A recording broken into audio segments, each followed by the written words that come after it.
So I'm going to start just with this prayer, again, the sushi pay prayer that's at the end of the book. This is really important. It's at the end of, it's at the end of the spiritual exercises. So if you wanted to, if you have your book, open up to page 396. You can either literally pray it along with me, say it along with me, or just allow me to read it. So again, in the spirit of Ignatius, take, Lord, and receive all my liberty, my memory, my understanding, and all my will. All that I have and possess, you, Lord, have given that all that to me. I now give it back to you, O Lord. All of it is yours.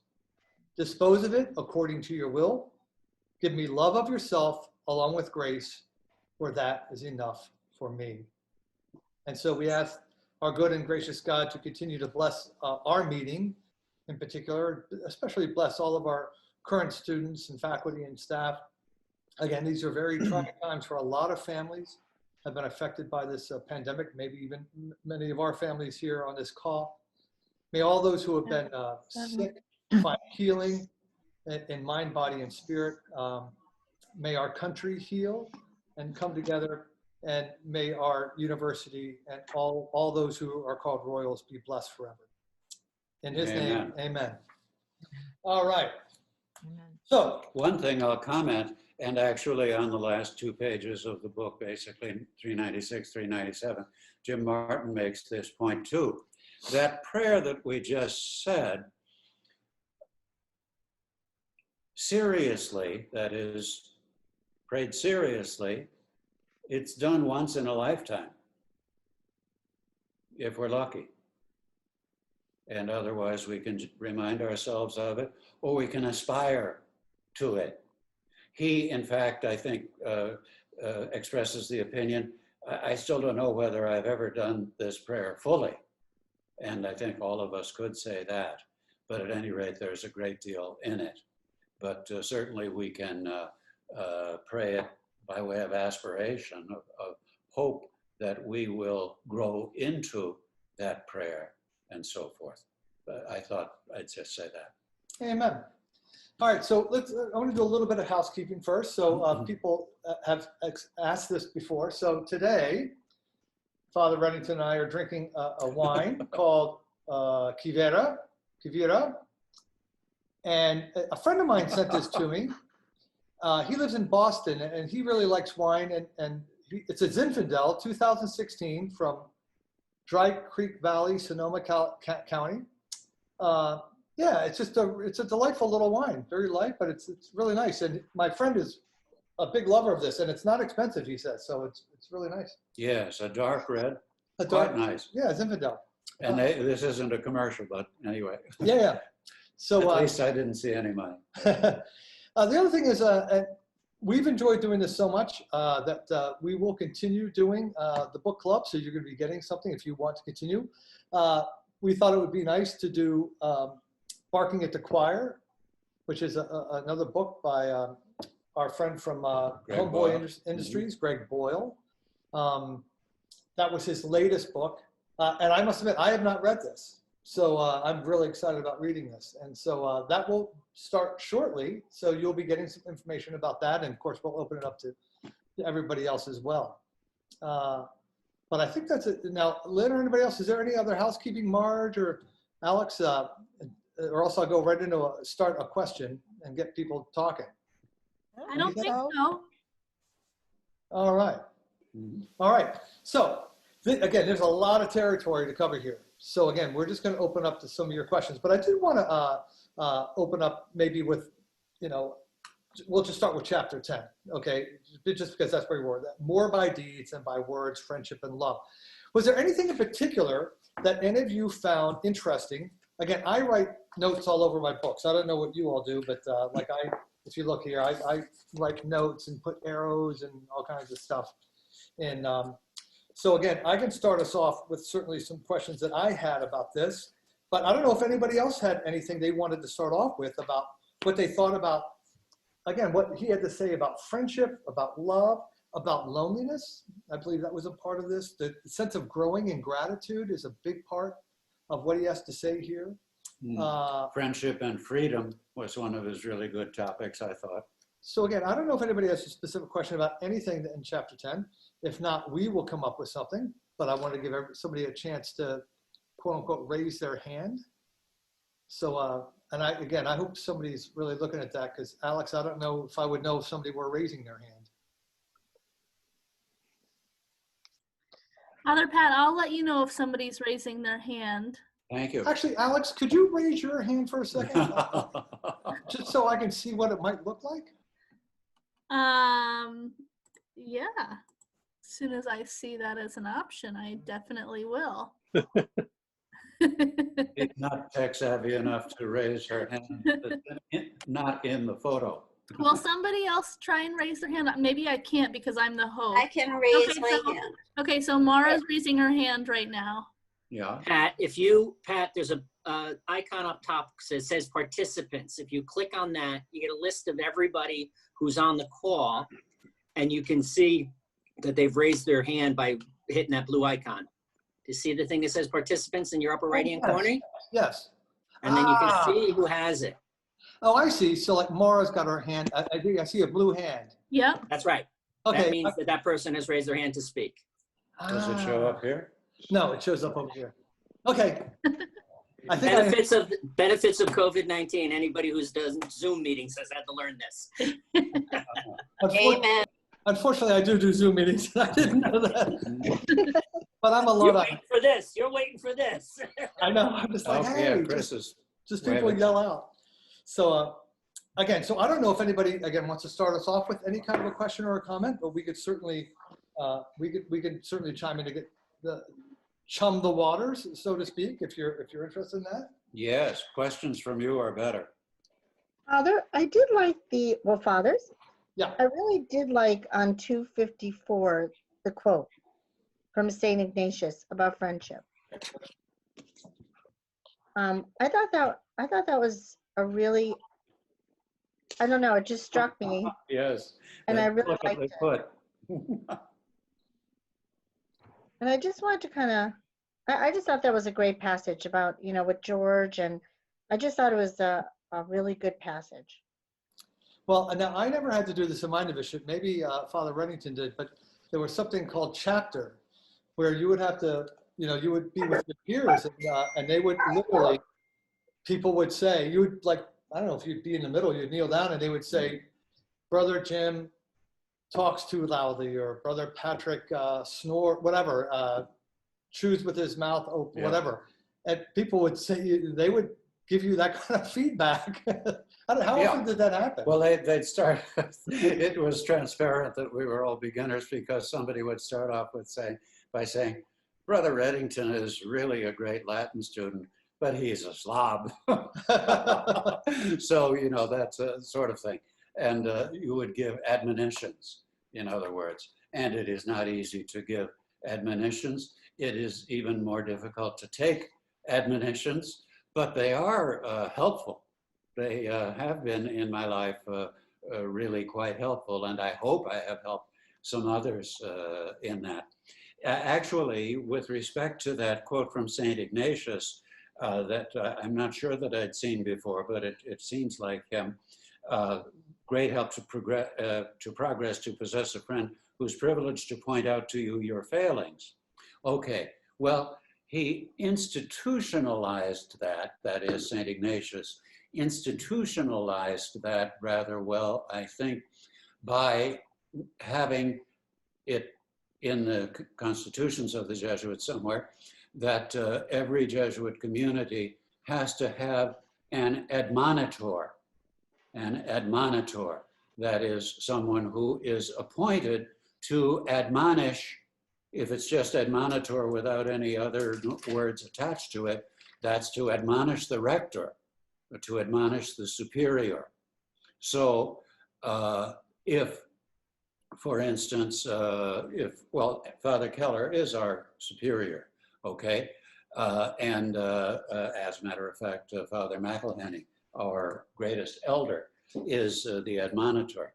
So if I wanted to have a criticism of Father Keller voiced to him, that I thought was of use to the whole community and wasn't just a cheap shot against the superior, I would communicate it to Father McElhenney. And Father McElhenney, his job as admonitor of the community is to give that admonition to Father Keller. And Without using people's names. well, yeah, that's true. That's true. Yeah. So I thought it would be useful to point out to you that that is good to have institutionalized in a religious community like the Jesuit communities, and I'm sure similarly in Benedictines and Franciscans and other kinds of orders it is. And well, it might be useful almost anywhere if it's a value to have admonition, because Jesus talked about admonishing one another in times of need. So we could say we had it from the big boss, Jesus. Yeah. Oh, yes, Anne? Actually, I saw Anne actually raise her hand. Yes, hi.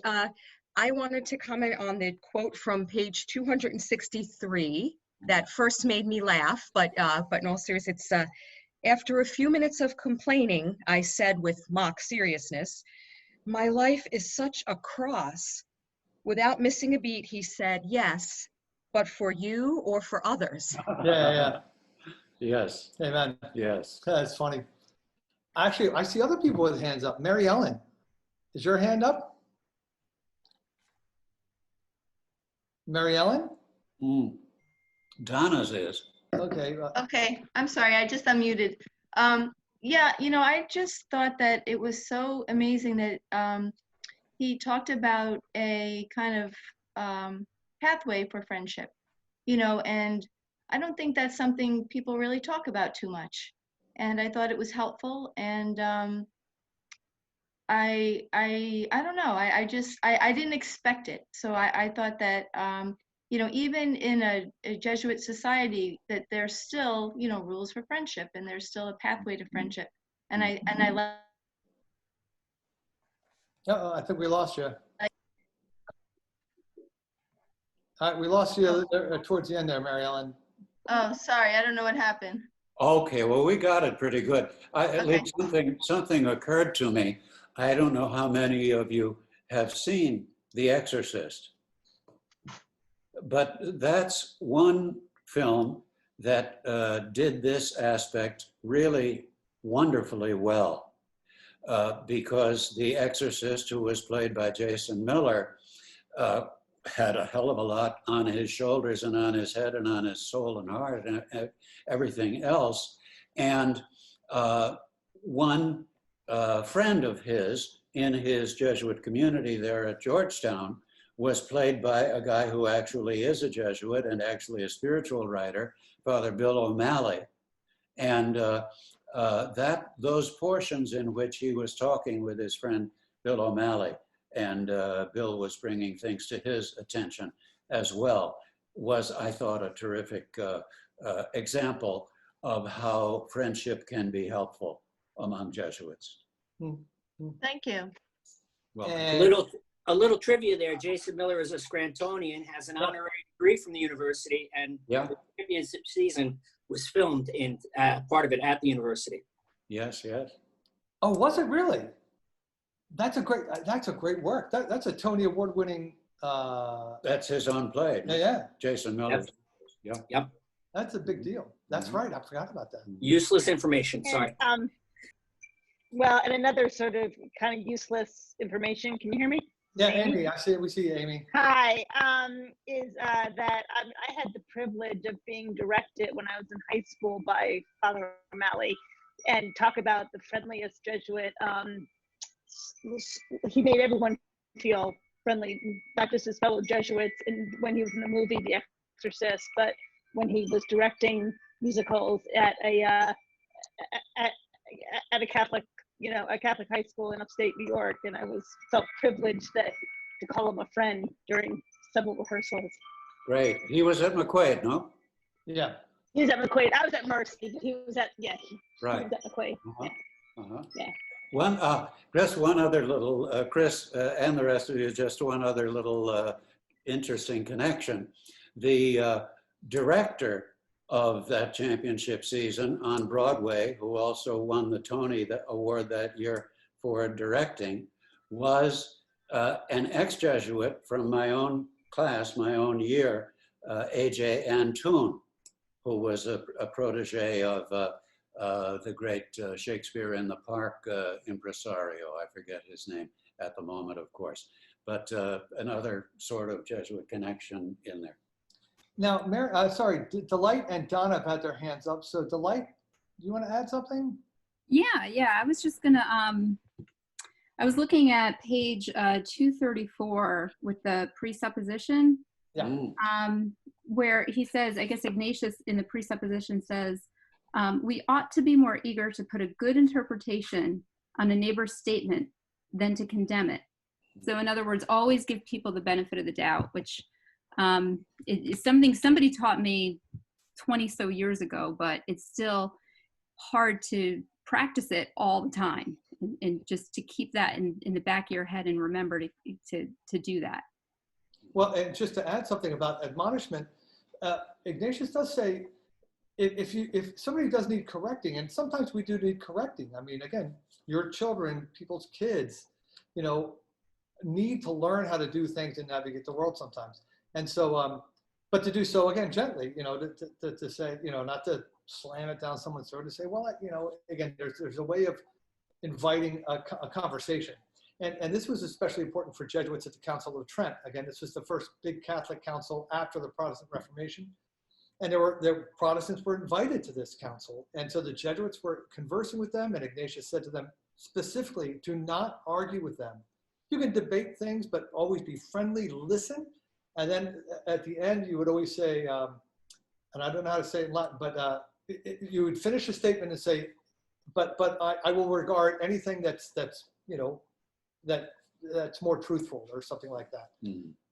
So it's a great thing to point out, Delight. Thank you very much. Donna, what about you? I just wanted to say that I love how these steps in the friendship of seeking out a healthy relationship gave you a guidebook.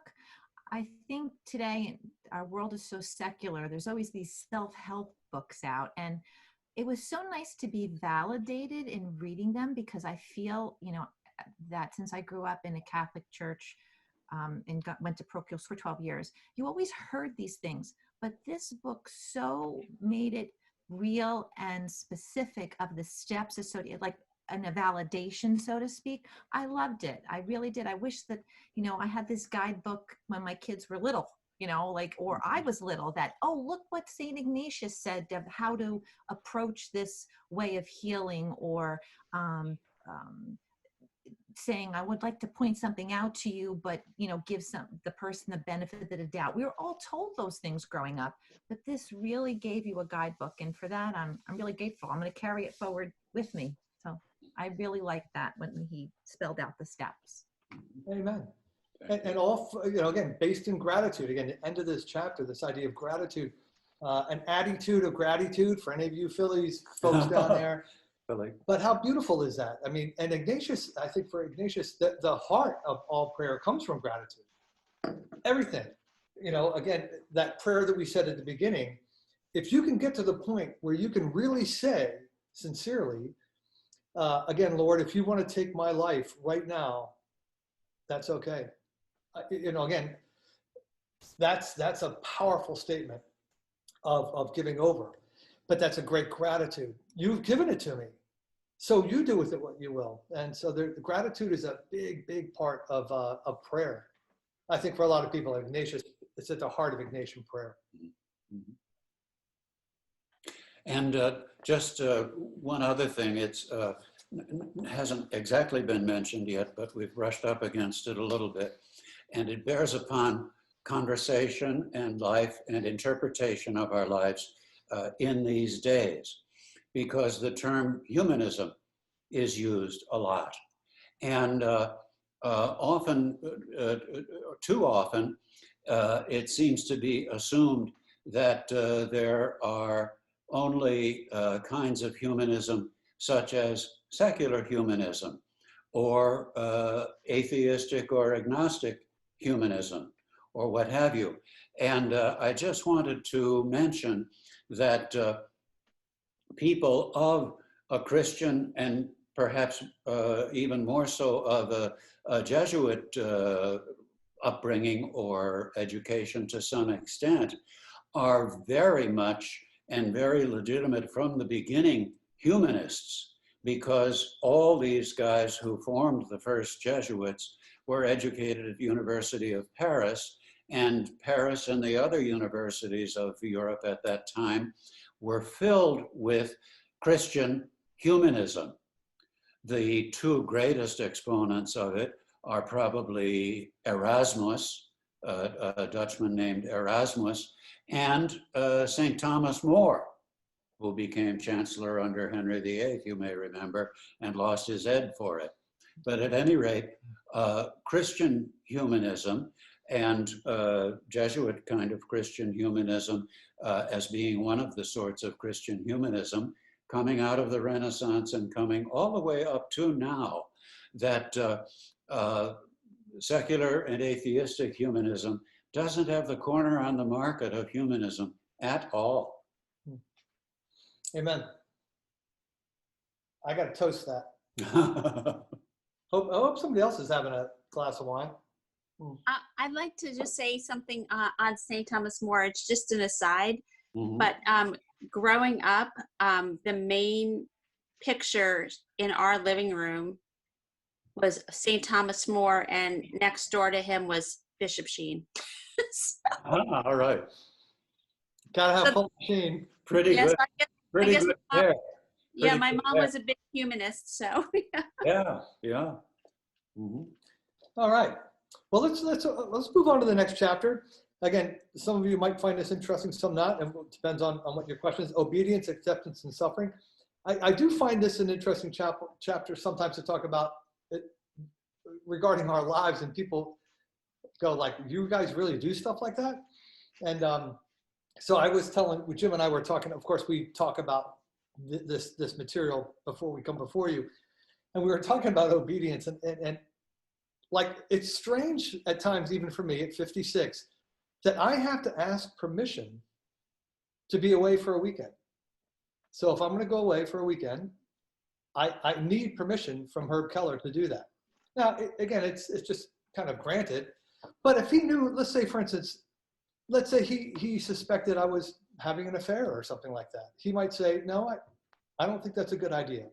And we're going to talk. And this is why I don't think it's a good idea for you to leave, or whatever it is.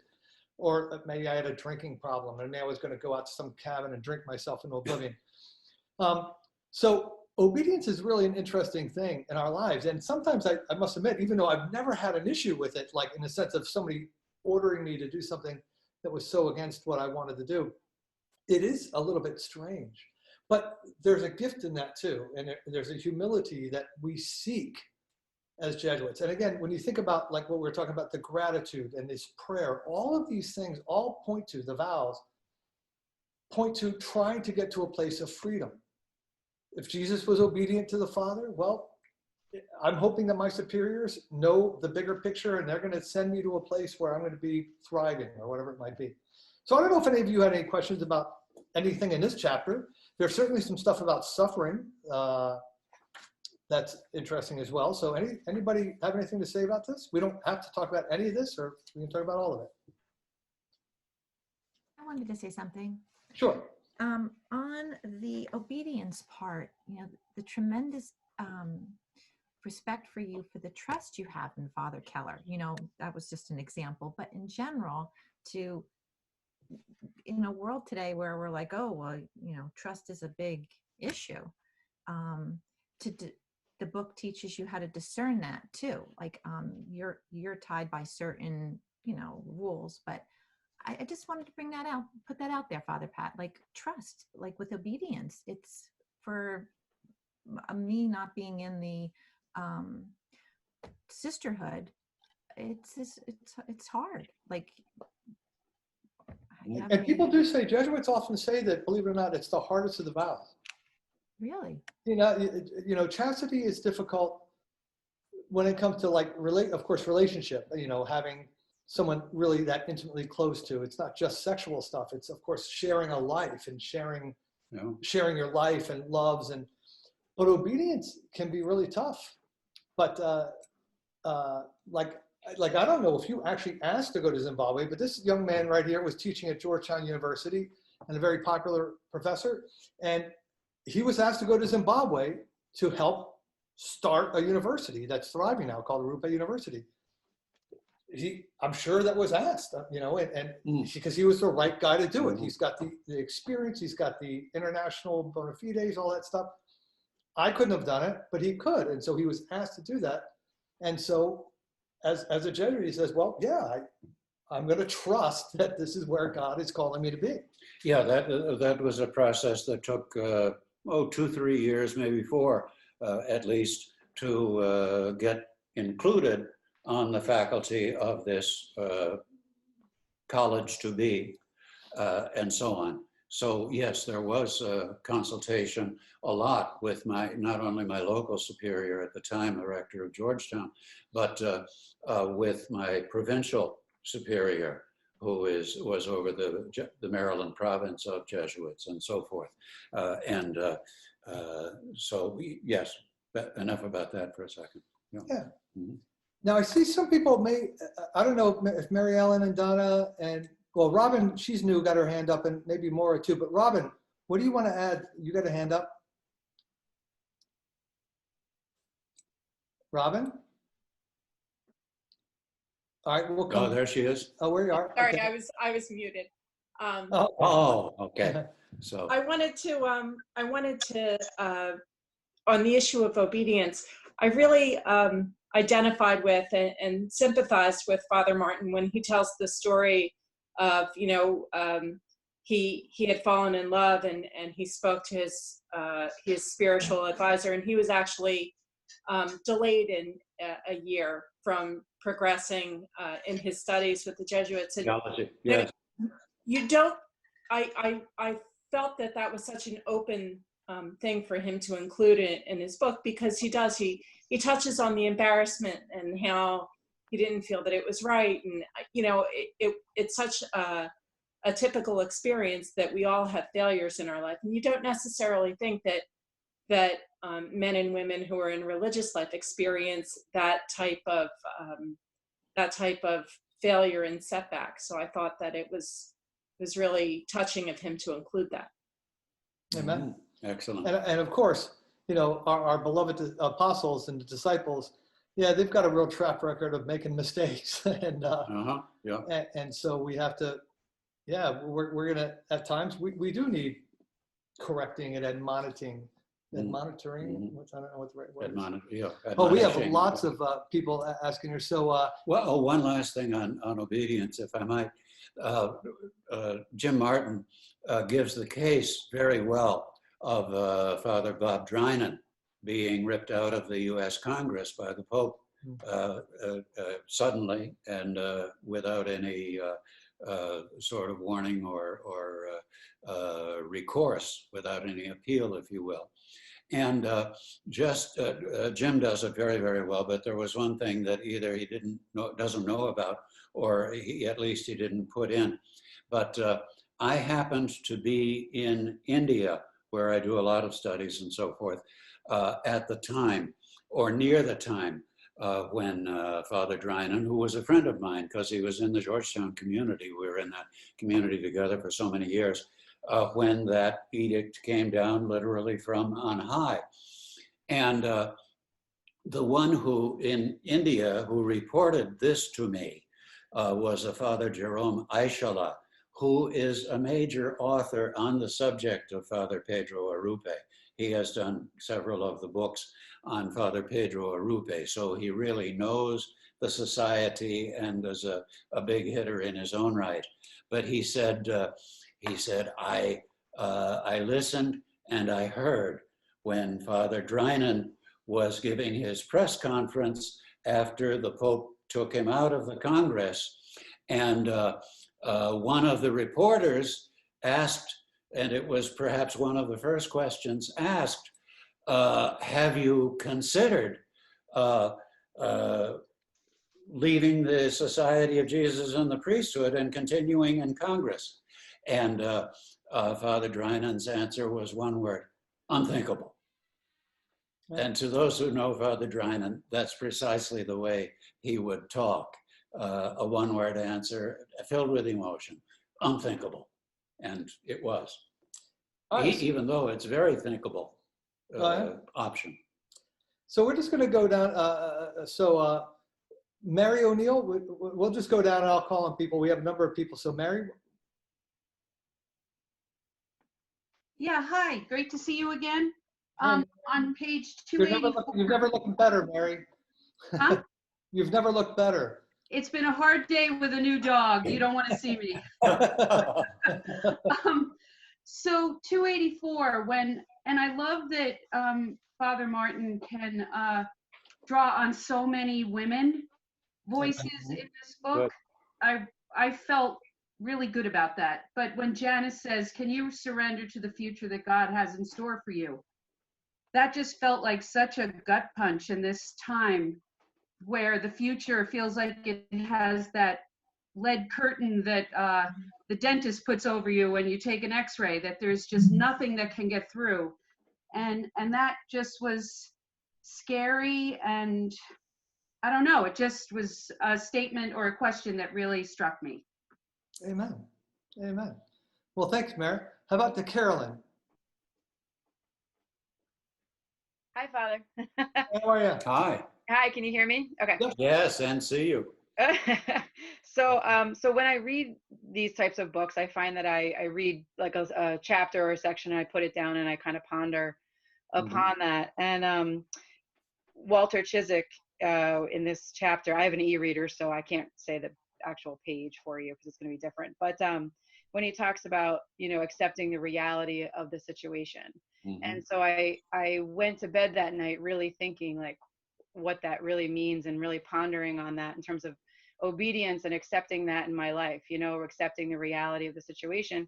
But then it got me thinking about free will and what that means in terms of that, and how that would interfere or interplay with that idea of accepting the reality of the situation. And then when I picked up the next chapter, which it goes into chapter 12, it's like making decisions, which I thought was pretty funny, because here I am thinking that, like, that's what it brought me to, like, so what is free will, and how would I make those decisions if I'm going to accept the reality of the situation? And I still, after finishing the book, that's still something that's sticking with me, in terms of and I get the idea of obedience, and I appreciate that, but it's something that's still a question in my mind, is really accepting that reality, but then where does free will come into that? And I don't know, it's just kind of what kind of left me.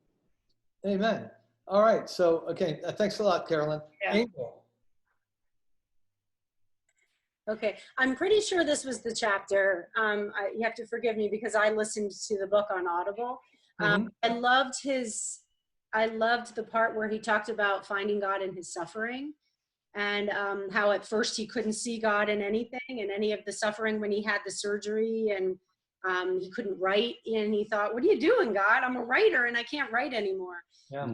Yeah. I really loved how it took somebody else to challenge him, for him to find God in the suffering. And I thought that's really important for us, to have people in our lives that can challenge us, right?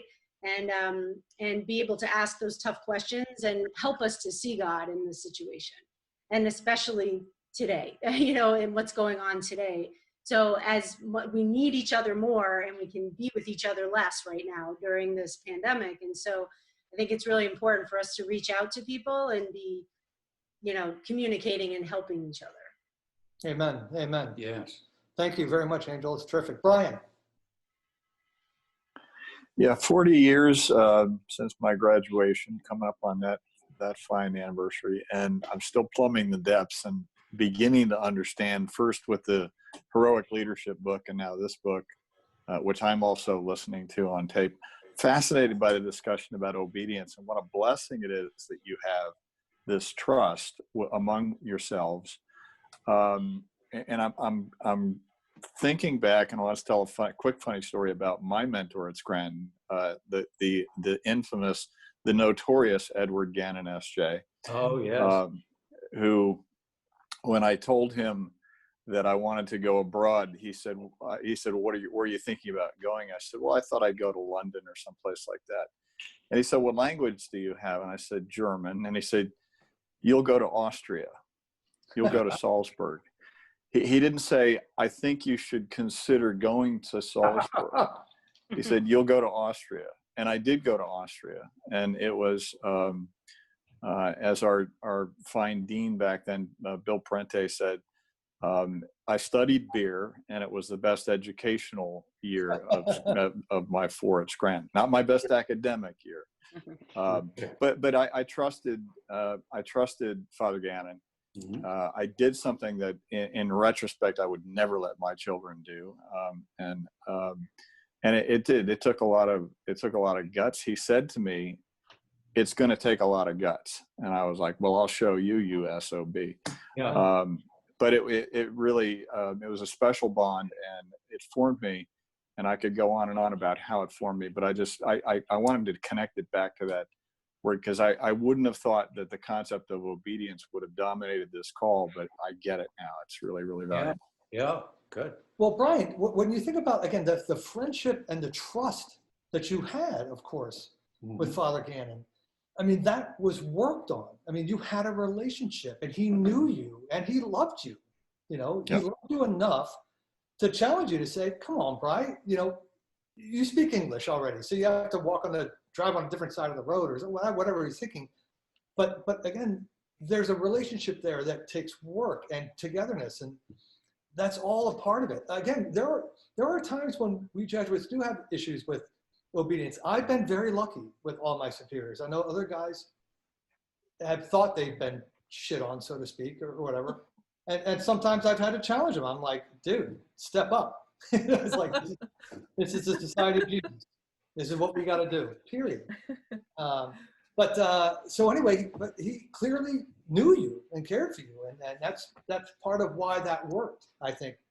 Is that fair to say, Brian? And yes, it was absolute. The word was trust, but obedience is just sort of, you know, is the one I didn't really want. I wouldn't go there normally. And I think but absent trust and absent that greater mission, that true heroic leadership, Magis, all of that, you know, I don't think I would. I mean, I'm just piecing it together today, and I feel extremely. It goes back to that moment that I do have men in my life that I can trust. Of course, my wife and so forth, but specifically men. And for us men, that's very difficult, particularly in today's world. It's become a lost art in a lot of respects.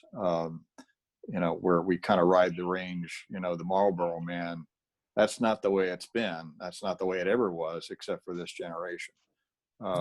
And so I feel very fortunate to have established that relationship and that trust, and it worked out amazingly well for me, even though, as he predicted, there were times when I hated his guts and I was lonely as hell. Yeah, amen. All right, so thank you again, Brian. That's thank you for sharing. Let's do Maura, and then we'll do Donna. So Maura, did you want to, is this new, or did you have your hand up from before? Oh, no, it's new. Thank you. I found of the chapters in this book that this chapter on obedience and acceptance and suffering was really, it kind of tied everything that we had been reading up to this point and put some clarity into these 3 areas. And finding God in the midst of suffering. And I don't know how other people are with how they've gone through things in their life that they feel were like sickness or whatever. But the times that I felt my relationship to God is closest is in those times that I have been suffering. And I don't, you know, most recently, my daughter, she's 18 now, but when she was 15, she was diagnosed with cancer. And Brian, our son, was a freshman at Scranton, and that was a gift in itself that he was there. And then she relapsed. And in that whole time, the chapter talks about the different aspects of suffering and how people come to it, you know, their experiences. And some people are, you're going to be closer to know what Jesus went through because of his suffering on the cross. And I'm like, really? Like, that's not doing my 15-year-old daughter any good. You know, she doesn't need, that's not, and God doesn't do bad things to us. And what, I just thought this was a beautiful chapter. And coming from the different times in my life that I've gone through tough times, it's nature happens. And if you just look around you, God is with you everywhere, in whether it's a sickness, the doctors and nurses, and the compassion and the kindness of strangers. And I just thought this chapter was just so beautiful in touching on that. And that's all. Mm-hmm. Thank you. Again, all of us suffer. So, I mean, all of us suffer. And again, the greatest suffering, so to speak, it's not necessarily us. You don't suffer necessarily when you die, but is death. I mean, you know, that's in some sense.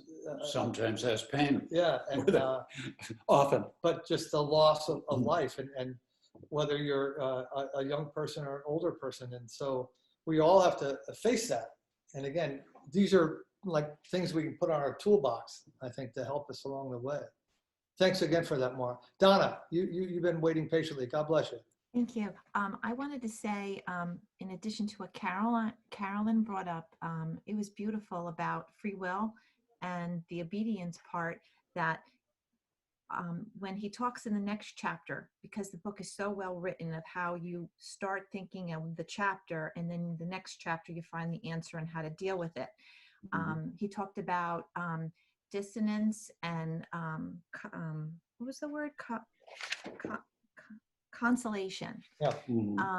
It was beautiful, because I think for myself, when I go through those moments of free will, there's the moment of when I'm actually going through the suffering and I'm getting closer to God.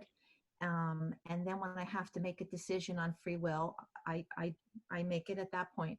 But then also after the experience has ended and I go back and reflect, it has a different contemplation to it. So, you know, God, like they're talking about, meets you where you are at the moment when the suffering's happening. And then when you look back, you see how God was with you also when you didn't even realize it. Like, I don't know, is that hindsight or reflection? I'm not really quite sure. And Sure. and those moments, I find that the next time I want to contemplate, the book really talks about different ways you can do that, that whatever fits for you in the next chapter, you can try these different ways of coming to a decision. So I felt that helped when Carolyn brought that up. The thought of free will helps you to make that decision at that moment with consolation and dissonance. So I don't know if that helped any of it. Yes, those ways of trying to make a decision can be helpful, or at times just a part of what St. Ignatius says about the second time of making a decision can be applicable, even if you have to patch together different things that are said. They can help. Well, let's talk a little bit about discernment then. So let's look at this next chapter. Let's look at this idea of, you know, God. Ignatius tells us that, you know, God is laboring with us, that God desires to draw us closer to God's self, to make good, loving choices, et cetera, et cetera. And of course, in the ancient Christian tradition, taken from actually the Greeks, this idea of we habituate ourselves to certain behaviors. And so by praying more, you want to pray more, it seems like. And by being a truth teller, you get to learn to abhor not telling the truth, type thing. And so, what about anything about that? So this is the what should I do? The Ignatian way of making a decision. Anybody find anything particularly interesting, relevant in that? Because actually, Donna, you and Carolyn both were kind of premonitioning this in your words.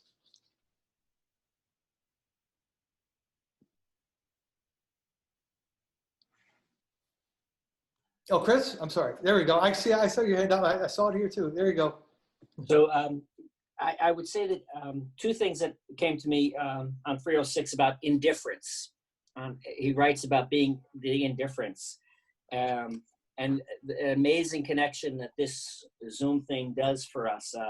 Brian and I had a similar experience to yours with Father Gannon. I'm a few years behind you. And indifference in this chapter made me think a little bit about it, but Brian, your reflection made me think even more about it. In the beginning of my senior year, I was trying to decide whether or not to do some international volunteer work. It was before the Jesuit International Volunteers came about. And I went over to the bestseller's office, which was in the library, and stole a piece of chocolate and told Father Gannon what I was saying. And he goes, good, you'll go to Micronesia and you'll work on the island of Palau. I'm like, Father Gannon, first of all, I don't know where Micronesia is. I don't know where Palau is. What does that mean? And he brought me over to an atlas map that was on one of these tables. And he said, it's this little island right here. And I had to make 2 big copies, 11 by 17, so that I could show my mother the difference between New York and Palau. And when I began the process, they were just starting JIV, which then became part of JVC. And I had to learn about indifference at that time, because it was like, well, we don't know if you'll go to Palau. We don't know if you'll go to Micronesia. We don't know if you'll go to Belize.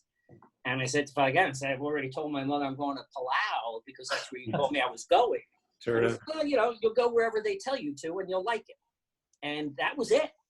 That was the discernment process, but I understood it. It was that wherever it is, it is. And now in life, I think that I translate that indifference to acceptance.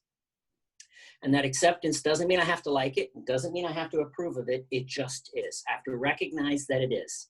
And so I can be indifferent to how that comes out. Not that I don't care, but I can be indifferent.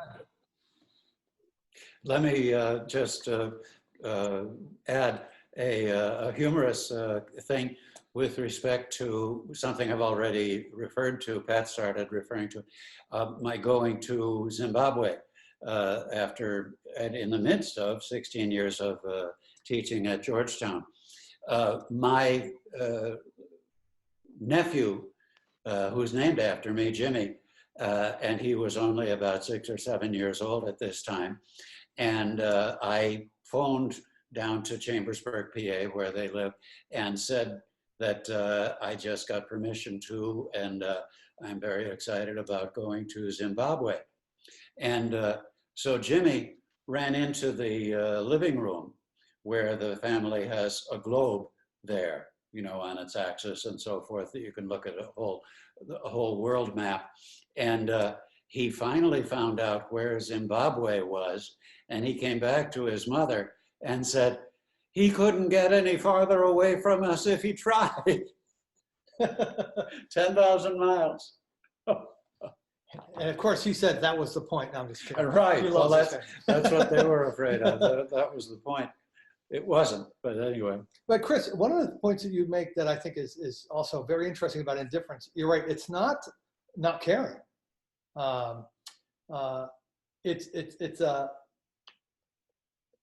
Yeah, actually you articulated it really well, and now I can't remember the exact words you used, and I don't want to mess it up, but again, this idea that, you know, there's an acceptance there, and I'm going to make the best of the situation, knowing or trusting that, again, God is with me, and if God is with me, and God laboring with me, and if I'm open to that realization, well then, hopefully, fruitfulness will happen, and I want to trust that that's going to happen.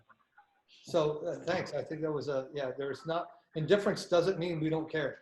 Yeah, I don't have to like it and I don't have to approve of it, right? Yeah. I just have to recognize that it is. And that freedom that you just spoke of for one last moment was, I was then free from that Thanksgiving through graduation. My discernment, the decision was done. So I could totally be different and do more of what I wanted to do on campus during that time. It was really quite freeing. You know, and I think Father Gannon knew that too. Yeah, you know? There is a dynamism. Yeah, there is a dynamism that comes with making a good decision. Or letting somebody tell you their decision for you. Right. Right. It's worked for me for 20-some years. I was happy when they sent me to Scranton. I was like, I'll go. I love it. I definitely want to go. So. Well, you've both talked about Ed Gannon in this way, Brian and Chris. And one thing that occurs to me is in the other sort of area of expertise that I work in, Hinduism, that's like a command of a guru. What he said to you was like a guru's command, which is a pretty heavy obediential command in Hinduism. And the second thing that I wanted to say, Chris, with respect to indifference, in itself, the word indifference is sort of a, it's telling you, it's defining itself by what it is not. The best paraphrase that I have heard for indifference comes from a Jesuit, Maryland province Jesuit, who's still living. He's 90 by now, or 91 or 92, Dom Maruka. He paraphrases indifference as dynamic equilibrium. Dynamic equilibrium. So the dynamic shows the positiveness of it, and the equilibrium shows the balance of it. I've always found that to be a good kind of phrase for explaining indifference. Father Jim, Father Pat, if you don't want to be obedient, you know, with indifference, do you go into spiritual direction for help? Well, actually, all of us, we are supposed to have spiritual directors. So we're in spiritual direction always. Yeah, you would definitely take it to your spiritual director.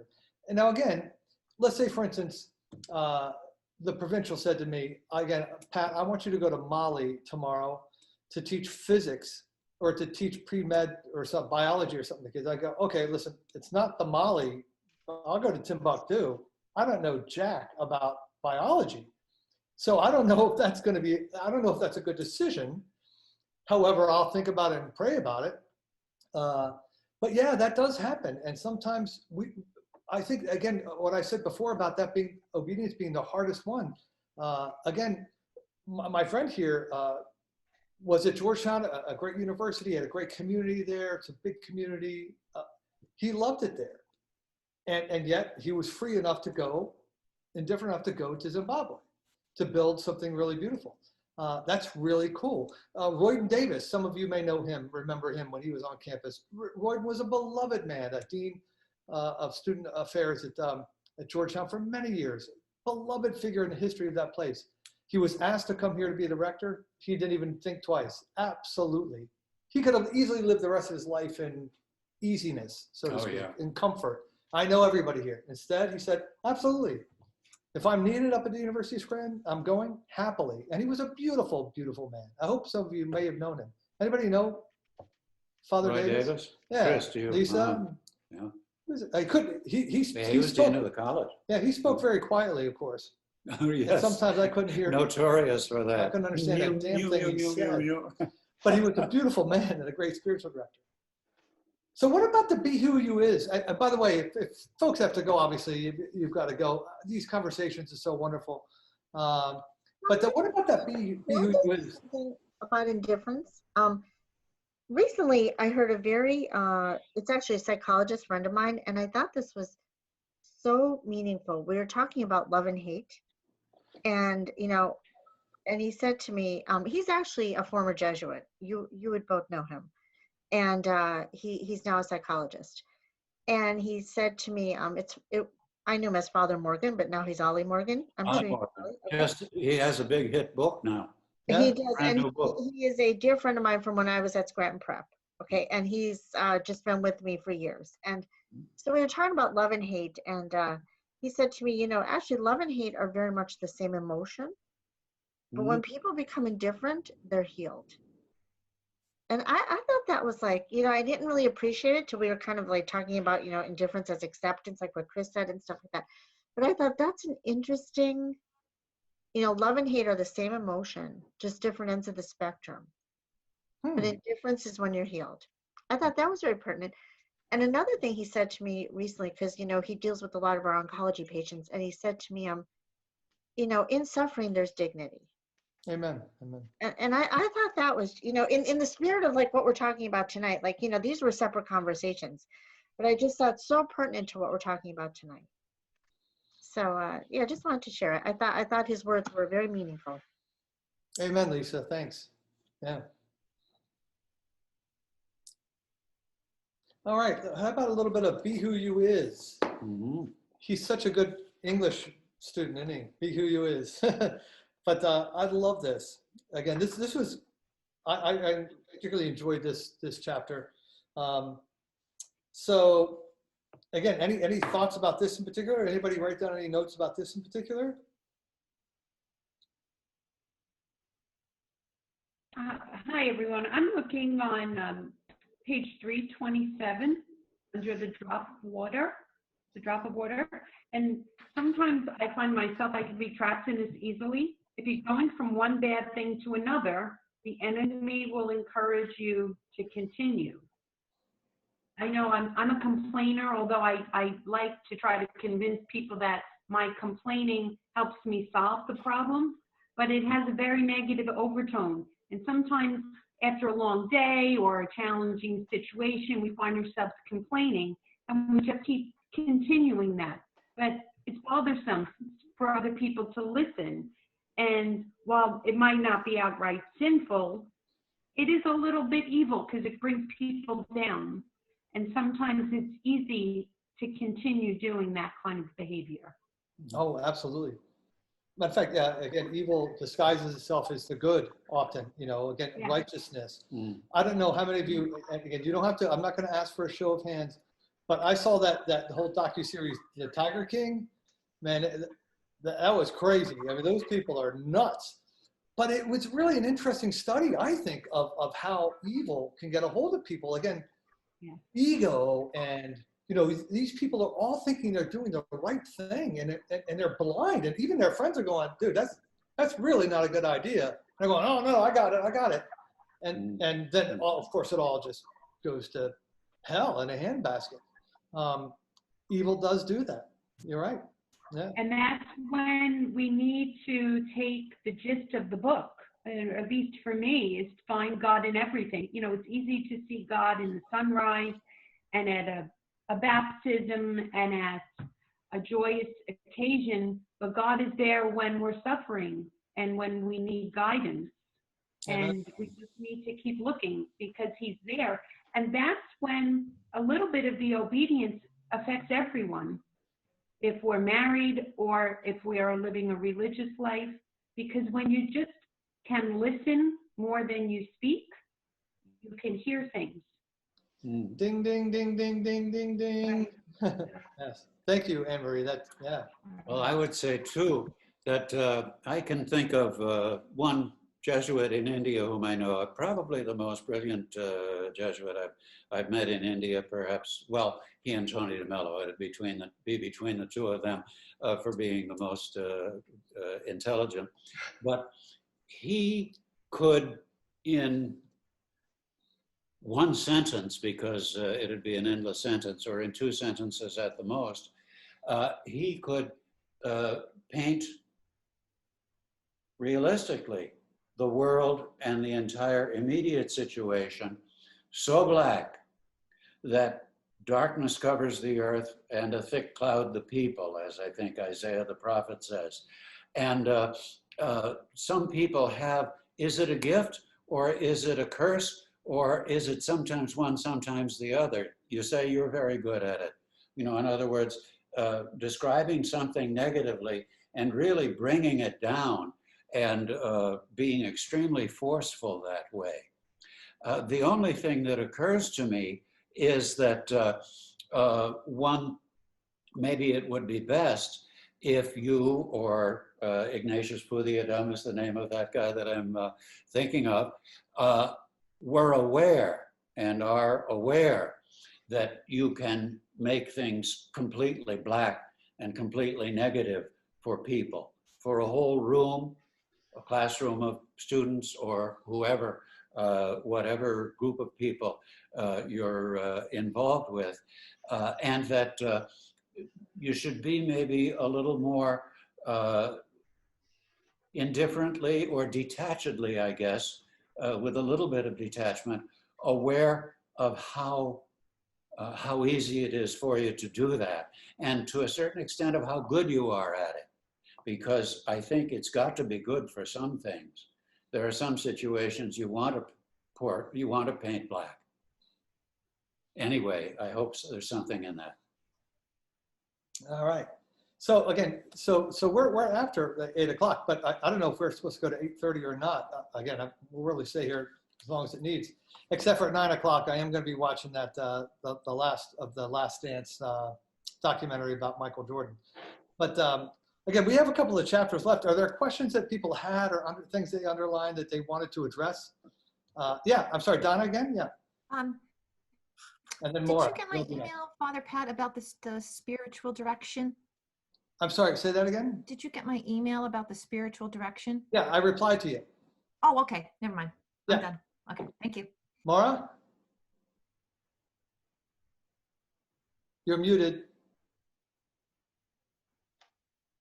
Hello? Now you're gone entirely. Yeah, Maura, where did you go? Oh, no, you're still there, Maura. You're just muted. You clicked your video instead of your audio. There we go. Okay, sorry. I just thought it was lovely. I just want to point out on page 378, Be Who You Is. Father Martin talks about vocation in life, and I love the perspective he gave, because when we all think of vocation, we think, of course, the religious life. And he said, God knows that our deepest desires are those that will bring joy to us and to the world. And a vocation is more than just work, a job, or even a career. To become who you are is to become your true self, the person who God created and calls you to be. And I just love that. And that's going to be something that I personally am going to work on, because I think that it will bring so much joy. So I just wanted to point that out. Yes. Amen. And of course, all of us are called to have a vocation. Matter of fact, we even talk about that more and more in our first year seminar in particular. Every student has to do the first year seminar, and there's an Ignatian component. And we are talking about vocation. And some people are like, well, might that scare the kids off? They think they have to be a nun or a priest. It's like, no. If it's explained well, again, a vocation is just what you said, where your deep joy meets the world's need. And so many of you, again, all of you are doing your vocations. Being a parent is, of course, a vocation, a great vocation. Being a blues musician right now. By the way, hashtag a little disappointed. He didn't say I was the biggest genius he ever met. And I'm right here in the room. A little disappointed. I was specifying that to Indian Jesuits. That was Indian Jesuits on the. But again, thanks for pointing that out, Mara. That is a beautiful thing about a vocation. Anybody else want to add anything else about the book? Yes, Janice first.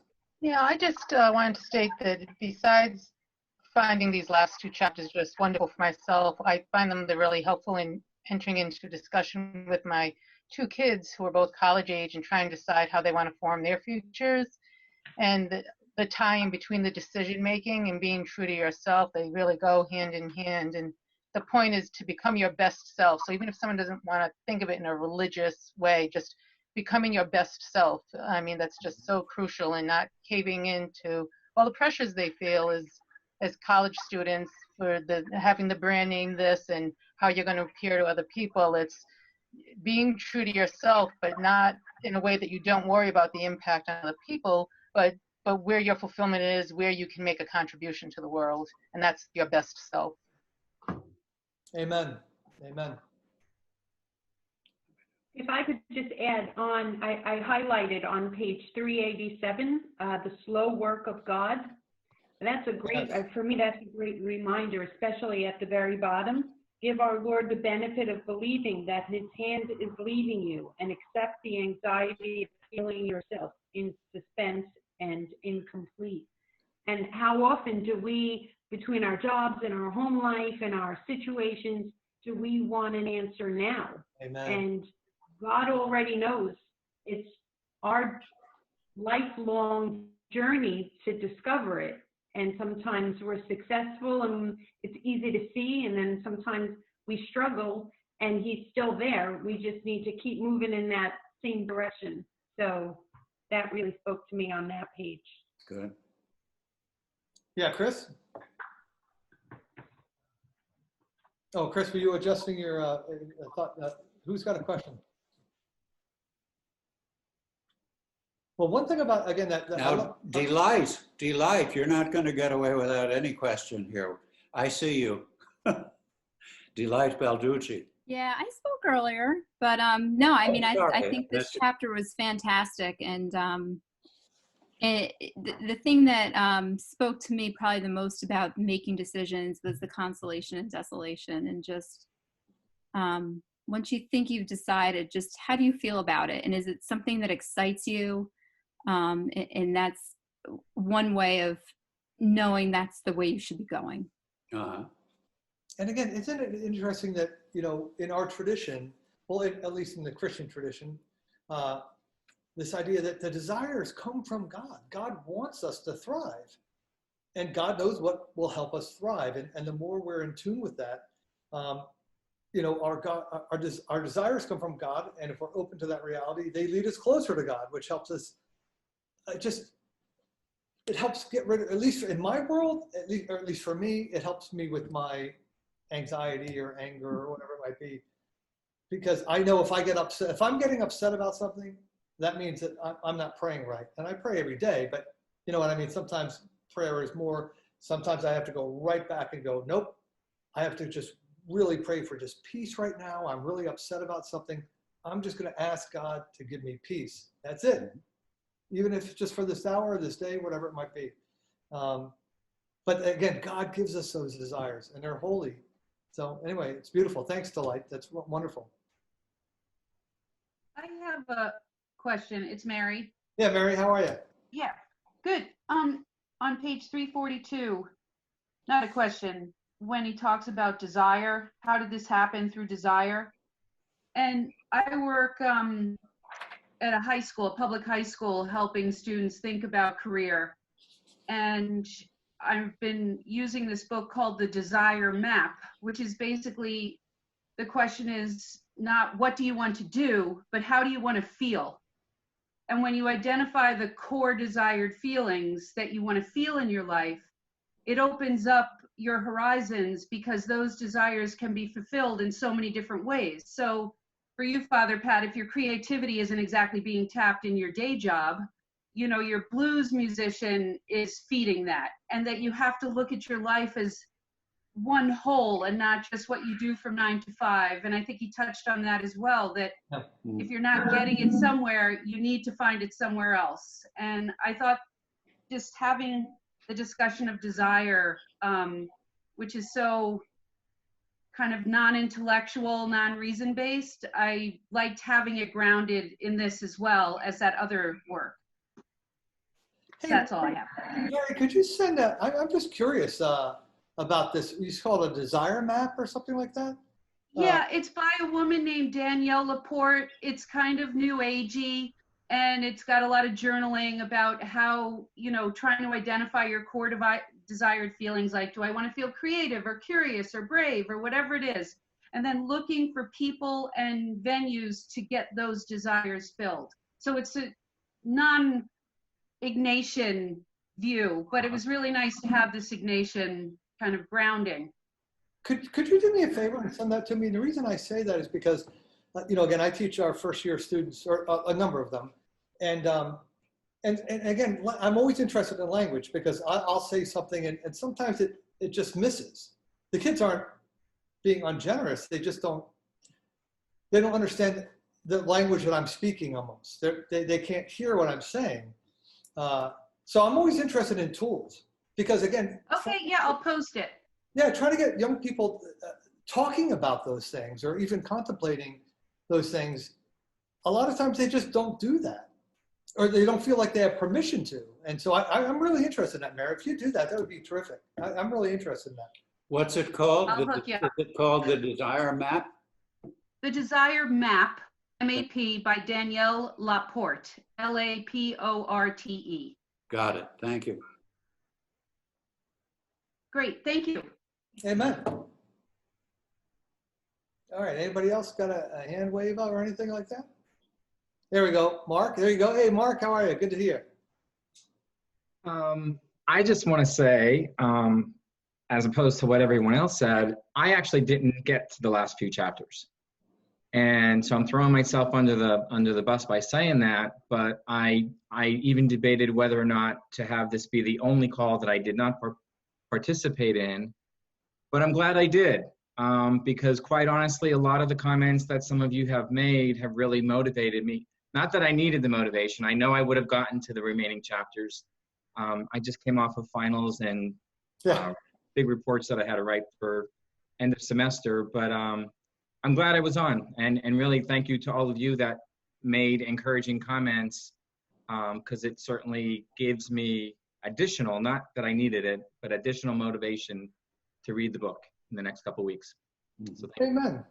No, it's good stuff. It really is. It's a number one, it's a bestseller for a reason. Yeah. But going along with you, Mark, and maybe this was one of the chapters, I don't know, but I found the effective last chapter, the last few pages, I'm not counting in a sense, but Be Who You is, not as well done as the book as a whole. But even so, there were some useful things and so on. But the chapter on friendship and its help towards doing deeds better, and also a number of other things, more by deeds than by words, I thought was tremendous. Amen. Yeah, there we go, Leanne. Hello. I wondered kind of where to go from here. Like if I wanted to delve into the spiritual exercises and be able to kind of read and reflect on them, are there a lot of different authors that have kind of taken those and written books about them? Or do you guys use straight from Ignatius or? Send me an email. Okay. Yeah, so anybody, you ever need anything, again, send me an email. Again, people have done that, you know, they've already been doing that. I have a question about whatever, or this or that, or just a personal reflection or something. So yeah, I can get you, we have all kinds of stuff. So I just want to find out, so I'll start a conversation with you, Leanne, about, you know, what are you really looking for? And then we'll figure out what's appropriate to get you. Great, thank you. All right. A short answer, there's a lot written on the spiritual exercises, and an increasing amount that is in interestingly readable form. Back when they were only talking kind of Jesuits to Jesuits, they didn't think they had to interest the readers. But thank goodness now the authors are interested in interesting the readers. So that it's better as literature, let's put it that way. All right. Anybody else? This is like an auction going once. All right, so yeah, I think this is it. This is great. So we're going to be starting Barking at the Choir really soon, and Ryan Sheehan is going to be joining us for that one. Ryan Sheehan's there are three of us staff at the Jesuit Center, Father Reddick, myself, and Ryan Sheehan. So Ryan's going to be joining me for that one. If you haven't met him, he's a great guy. You're going to love him. And so look out for that. We're going to be doing that shortly.